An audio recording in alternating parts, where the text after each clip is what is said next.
Now, what do the Queen, Bob Monkhouse and Elton John have in common? Well, lots of money, obviously, but also private cinemas in their homes.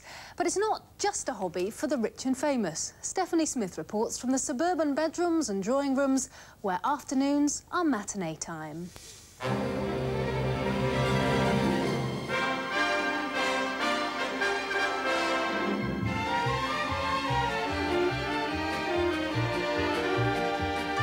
Tonight, folks, we've got the African Queen, a really big one. Humphrey Bogart got the Oscar. Find yourself seats.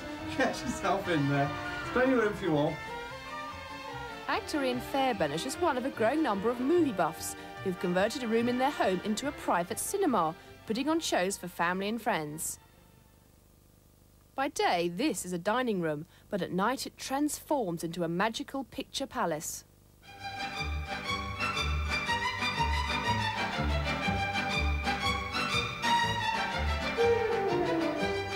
Well, I don't believe it's going to happen. It is unusual, because it's in such a tiny space, too. Ian's nicknamed his cinema the Odeum, and even has his own titles. Well, I'm trying to repeat what I remembered when I was a youngster, when I went to the cinema. We always had a newsreel, we had shorts and always trailers, which we still have now, and then the main feature film.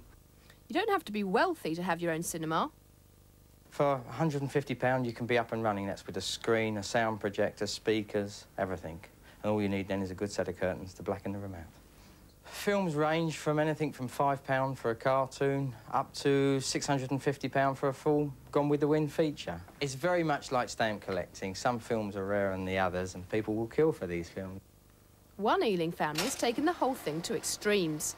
Dad, Keith Wilton, has his own cinema in a spare bedroom called Cinema Number 1. Elder son Mark has Cinema 2 in his bedroom. And younger son Andrew has Cinema 3 in his. Well, we got 3 cinemas as such, which people laugh about. They're saying it's the first private triple cinema in the country. Keith, a film editor, also reviews films for magazines, and it's quite usual for 3 different films to be showing in the house at once. Well, I would tend to like films like The Adventures of Robin Hood. Mark tends to like the more modern films, like Over the Top with Stallone or City Heat with Burt Reynolds. And Andrew likes Lauren Hardy films and Elvis Presley films.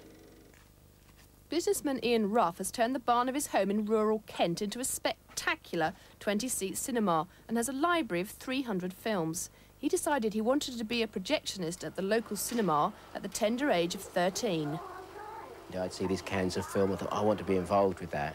Eventually plucked up courage to ask for a job, and the manager said, I'm sorry, we only employ men here, sonny, run along. And I just pestered and pestered, and in the end he said, well, look, we'll give you, you can spend some time in the projection box. We can't pay you because you're underage.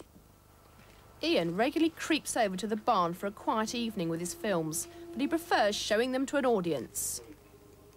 It's just the whole showmanship, putting on a show and sort of, getting the audience there and just appreciating people enjoying the whole show of it, really.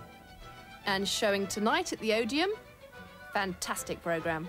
In Chiswick, this is Stephanie Smith for London Tonight. God, how wonderful, no adverts, never to hear that Peckham on a wet Sunday afternoon ever again. But can you get Kiora? Yes, that's Kiora, to crunch on the floor.